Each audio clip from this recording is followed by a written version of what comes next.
بسم اللہ الرحمن الرحیم۔ السلام علیکم، میں ہوں شجیع اللہ فراست۔ آپ دیکھ رہے ہیں نیشنل اور انٹرنیشنل نیوز پر مشتمل 4 ٹی وی کا خصوصی خبرنامہ دنیا بھر سے، یعنی خبریں آپ کی نظر سے۔ سب سے پہلے ہیڈ لائنز۔ مسجد اقصی میں اسرائیلی پولیس اور فلسطینیوں میں جھڑپیں، درجنوں زخمی۔ یونائیٹڈ نیشنز نے کیا فکر مندی کا اظہار۔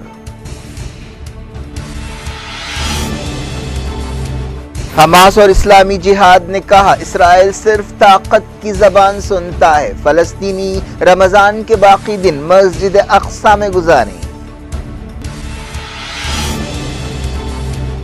رشیا ڈونباس اور ساؤتھ یوکرین پر قبضہ کرنا چاہتا ہے، کرائمیا تک راہداری بنانا مقصد ہے، پہلی مرتبہ فوج نے کیا اقرار۔ یوکرین جنگ اگلے سال کے ختم تک چل سکتی ہے، بورس جانسن کو اندیشہ، امریکہ نے $800 ملین کی اضافی فوجی مدد کا کیا اعلان۔ مغربی ملک یوکرین کو ہر مہینہ $7 بلین کی مدد دیں، IMF اور ورلڈ بینک کانفرنس سے زیلنسکی کا خطاب۔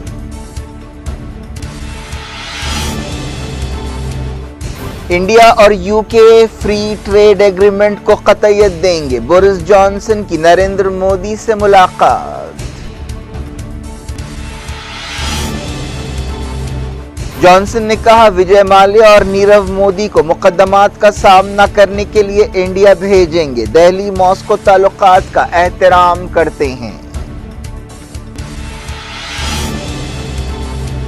دہلی کے پولیس کمشنر جہانگیر پوری فساد ملزمین سے پوچھ تاچھ کے لیے خود پہنچ گئے، ملزمین کے رقمی لین دین کی تحقیقات ہوگی۔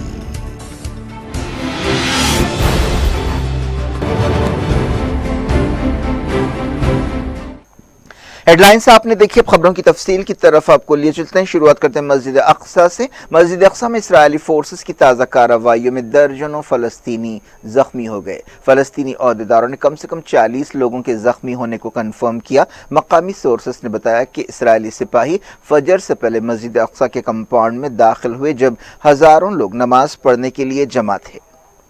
اسرائیلی سپاہیوں نے آنسو گیس شیلز اور سٹن گرینیڈز کا استعمال کیا۔ ایک دن پہلے بھی مسجد اقصی کے کمپاؤنڈ میں ایسی ہی جھڑپیں ہوئی تھیں جن میں 30 فلسطینی زخمی ہوئے تھے۔ فلسطین انفارمیشن سینٹر نے بتایا کہ فلسطینی نوجوانوں نے اسرائیلی پولیس پر پتھراؤ کیا۔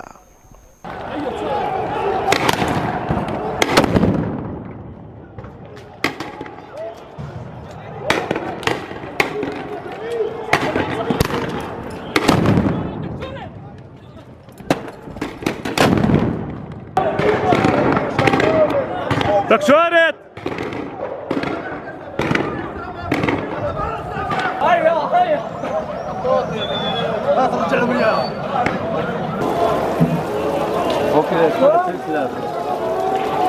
جارڈن اور فلسطینی عہدیداروں نے اسرائیل پر الزام لگایا ہے کہ زیادہ تعداد میں یہودیوں کو مسلمانوں کے مقدس مقامات پر آنے کی اجازت دے کر سمجھوتے کی خلاف ورزی کی جا رہی ہے۔ پچھلے برسوں کی طرح اس بار بھی رمضان کے آخری 10 دنوں میں یہودیوں کے مسجد اقصی میں داخلے پر پابندی ہوتی ہے، لیکن اس سال یہودیوں کا ایک تہوار رمضان کے ساتھ آیا ہے۔ اس کے علاوہ عیسائیوں کا بھی ایک تہوار چل رہا ہے، اس وجہ سے قدس میں تینوں مذہبوں سے تعلق رکھنے والے لوگوں کا ہجوم زیادہ ہے۔ حماس نے تمام فلسطینیوں سے کہا ہے کہ وہ ہر جگہ اپنے وطن کی حفاظت کے لیے آگے آئیں۔ ایک بیان میں حماس نے فلسطینیوں سے کہا کہ وہ مسجد اقصی میں پورے 10 دن ٹھہریں۔ حماس نے کہا کہ فلسطینیوں کے اتحاد سے قابض طاقت اپنے ناپاک منصوبوں میں ناکام ہوگی۔ ایک دن پہلے حماس اور اسرائیل نے ایک دوسرے پر حملے کیے تھے۔ مغربی کنارے کے جنین میں ایک فلسطینی اسرائیلی فوج کی گولی لگنے سے زخمی ہوا۔ اس فلسطینی کی پہچان 20 سالہ لطفی ابراہیم کی حیثیت سے کی گئی ہے۔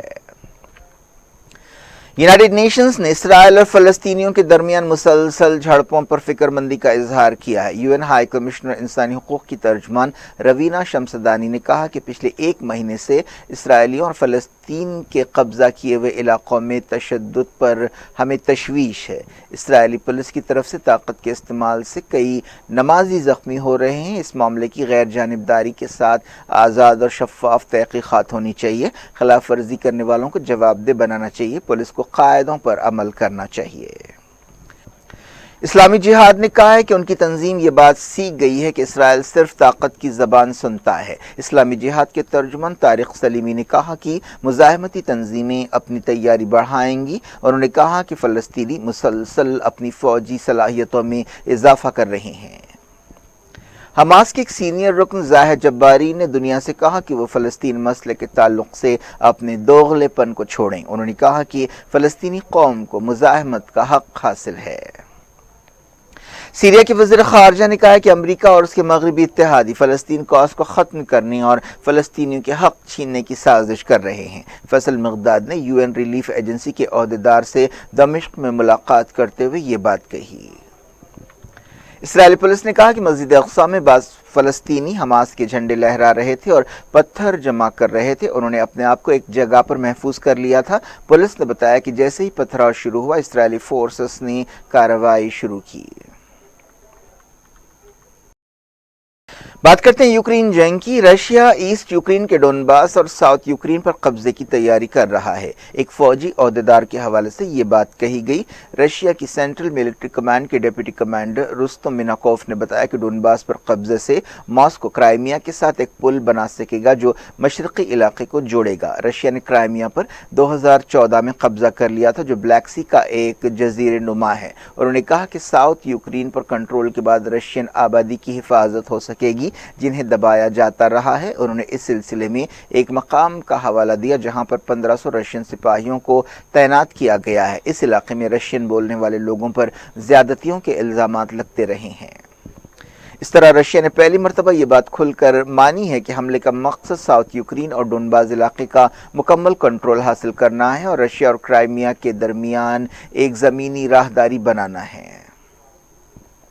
یوکرین کے عہدیداروں نے کہا ہے کہ انہوں نے ماریوپول کے قریب نئی اجتماعی قبروں کا پتہ چلایا ہے۔ اس سلسلے میں سیٹلائٹ تصویروں کا بھی حوالہ دیا گیا۔ یوکرین کے صدر وولڈیمیر زیلنسکی نے ماریوپول کی گھیرہ بندی کو رشیا کی دہشت گردی قرار دیا۔ رشیا کے صدر ولادیمیر پوٹین نے کہا ہے کہ رشین سپاہیوں نے ماریوپول پر قبضہ کر لیا ہے اور یہ بڑی کامیابی ہے، لیکن انہوں نے اپنی فوج کو ایک سٹیل پلانٹ پر حملہ کرنے سے روک دیا جہاں یوکرین کے سپاہی چھپے ہوئے ہیں۔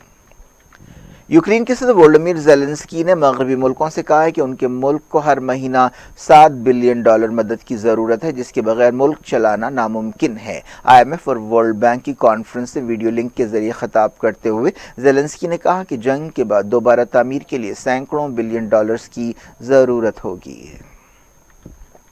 برطانیہ کے وزیر اعظم بورس جانسن نے کہا ہے کہ رشیا آنے والے مہینوں میں لڑائی میں توپ خانے کا استعمال کرے گا۔ انہوں نے کہا کہ یہ جنگ اگلے سال کے ختم تک چل سکتی ہے۔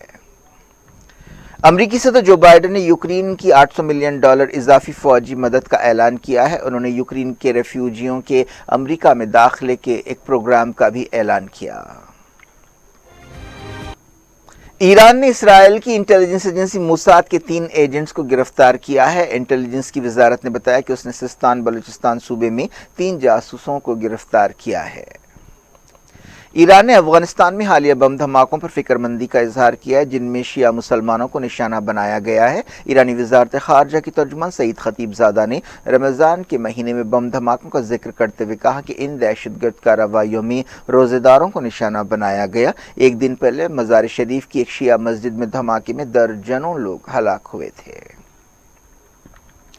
وزیر اعظم نریندر مودی نے کہا کہ انڈیا اور UK نے اس سال کے ختم تک آزاد تجارت کے سمجھوتے کو قطعیت دینے کا فیصلہ کیا ہے۔ برطانوی وزیر اعظم بورس جانسن کے ساتھ دہلی میں ملاقات کے بعد ایک پریس بریفنگ سے خطاب کرتے ہوئے مودی نے کہا کہ دونوں ملکوں کی ٹیمیں فری ٹریڈ ایگریمنٹ پر بات چیت کر رہی ہیں اور اس سلسلے میں کافی پروگریس ہوا ہے۔ انڈیا اور برطانیہ نے آپسی تعلقات کو بڑھاوا دینے کے لیے ایک پروگرام روڈ میپ 2030 شروع کیا ہے۔ وزیر اعظم نے کہا کہ انہوں نے اس روڈ میپ میں کی گئی پروگریس کا جائزہ لیا اور مستقبل کے لیے بعض نشانے مقرر کیے۔ مودی نے کہا کہ دونوں ملکوں کے درمیان کئی سمجھوتے کیے گئے ہیں۔ انہوں نے یوکرین بحران کو بات چیت اور سفارتکاری کے ذریعے حل کرنے اور فوری سیز فائر کی ضرورت پر زور دیا۔ دونوں لیڈرز نے علاقائی سالمیت اور ملکوں کی خود مختاری کی حفاظت اور احترام کی ضرورت پر زور دیا۔ بورس جانسن نے اپنے بیان میں کہا کہ انڈیا اور برطانیہ کے درمیان کئی شعبوں میں پارٹنرشپ ہو رہی ہے۔ برطانوی وزیر اعظم نے کہا کہ وہ چاہتے ہیں کہ معاشی مجرمین کے خلاف قانونی کارروائی ہو۔ انہوں نے کہا کہ ہم وجے مالیا اور نیرو مودی کو انڈیا بھیجنا چاہتے ہیں۔ بورس جانسن نے کہا کہ انڈیا ایک عظیم جمہوریت ہے اور اسے دستوری حفاظت حاصل ہے۔ بورس جانسن نے کہا کہ انڈیا رشیا کے ساتھ تاریخی تعلقات رکھتا ہے اور ہر کوئی اس کا احترام کرتا ہے۔ انڈیا پر امریکہ اور مغربی ملکوں کی طرف سے کافی دباؤ ہے کہ وہ یوکرین مسئلے پر ایک سٹینڈ لے۔ امریکہ نے مطالبہ کیا تھا کہ انڈیا رشیا کے ساتھ تیل اور دوسرا سامان نہ خریدے، لیکن انڈیا نے پابندیوں کے باوجود رشیا سے تجارت جاری رکھی۔ دونوں ملکوں نے اپنی کرنسیوں میں پیمنٹ کا ایک میکینزم شروع کیا ہے۔ دہلی کے پولیس کمشنر راکیش آستھانہ نے جہانگیر پوری فساد کے سلسلے میں تمام ملزمین سے خود پوچھ تاچھ کی۔ 16 اپریل کو ہنومان جینتی جلوس کے دوران ان جھڑپوں میں 8 پولیس والے اور ایک مقامی شہری زخمی ہوئے تھے۔ دہلی کرائم برانچ اس کیس کی تحقیقات کر رہی ہے۔ اب تک ان دنگوں کے سلسلے میں 25 لوگوں کو گرفتار کیا گیا ہے۔ اس کے علاوہ 2 نابالغ لڑکوں کو بھی پکڑا گیا۔ آستانہ دن کے 11:30 بجے کرائم برانچ آفس پہنچے۔ وہ وہاں پر 3 گھنٹوں تک رہے۔ انہوں نے یہ جاننے کی کوشش کی کہ ان فسادات کا ماسٹر مائنڈ کون ہے۔ دہلی پولیس نے انفورسمنٹ ڈائریکٹوریٹ کو ایک خط لکھتے ہوئے کہا ہے کہ جہانگیر پوری فساد ملزمین کو مشکوک چینلز کے ذریعے رقم حاصل ہوئی۔ اس معاملے کی تحقیقات ہونی چاہیے۔ کرائم برانچ کے ایک عہدیدار نے بتایا کہ ایک ملزم انصار شیخ کو بیرونی ملکوں سے رقم ملی۔ دہلی میں عوامی مقامات پر ماسک کو باقاعدہ طور پر لازمی کر دیا گیا ہے۔ خلاف ورزی کرنے پر 500 روپے جرمانہ لگایا جا رہا ہے، لیکن پرائیویٹ کارز میں سفر کرنے والوں کو ماسک پہننے کی ضرورت نہیں ہوگی۔ حال ہی میں ماسک کا قانون ختم کر دیا گیا تھا، لیکن کووڈ کیسوں میں اضافے کے مد نظر عہدیداروں نے عوامی مقامات پر ماسک کو لازمی کرنے کا فیصلہ کیا۔ نوئیڈا میں، جو دہلی کے قریب ہے، ماسک نہ پہننے پر 100 لوگوں پر جرمانہ لگایا گیا۔ انڈیا میں 2451 نئے کووڈ کیس پائے گئے ہیں۔ آئی آئی ٹی مدراس میں ایک مقام پر کئی کووڈ کیسز پائے گئے ہیں۔ اس کلسٹر میں کم سے کم 30 لوگوں میں وائرس پایا گیا۔ پچھلے 24 گھنٹوں کے دوران 54 جانیں گئیں۔ ایکٹیو کیسز بڑھ کر 14,241 ہو گئے ہیں۔ کیا کچھ ہو رہا ہے آپ کی دنیا میں؟ آخر میں ہیڈ لائنز دنیا بھر سے ایک بار پھر دیکھتے ہیں۔ مسجد اقصی میں اسرائیلی پولیس اور فلسطینیوں میں جھڑپیں، درجنوں زخمی۔ یونائیٹڈ نیشنز نے کیا فکر مندی کا اظہار۔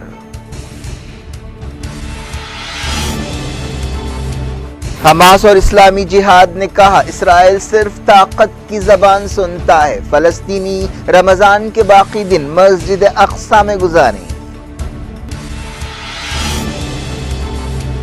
رشیا ڈونباس اور ساؤتھ یوکرین پر قبضہ کرنا چاہتا ہے، کرائمیا تک راہداری بنانا مقصد ہے، پہلی مرتبہ فوج نے کیا اقرار۔ یوکرین جنگ اگلے سال کے ختم تک چل سکتی ہے، بورس جانسن کو اندیشہ۔ امریکہ نے $800 ملین کی اضافی فوجی مدد کا کیا اعلان۔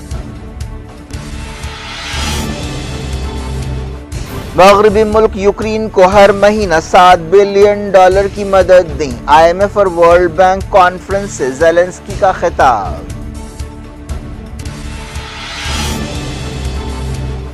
انڈیا اور یو کے فری ٹریڈ ایگریمنٹ کو قطعیت دیں گے، بورس جانسن کی نریندر مودی سے ملاقات۔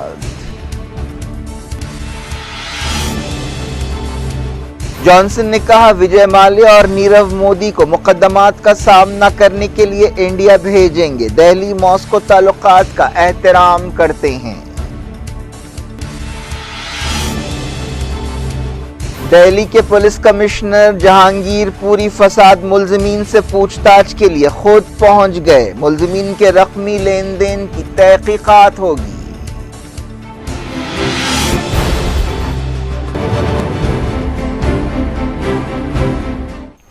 یہ تھی آج کی خبریں۔ اب شجیع اللہ فراست کو دیں اجازت اور اپنا بے حد خیال رکھیں۔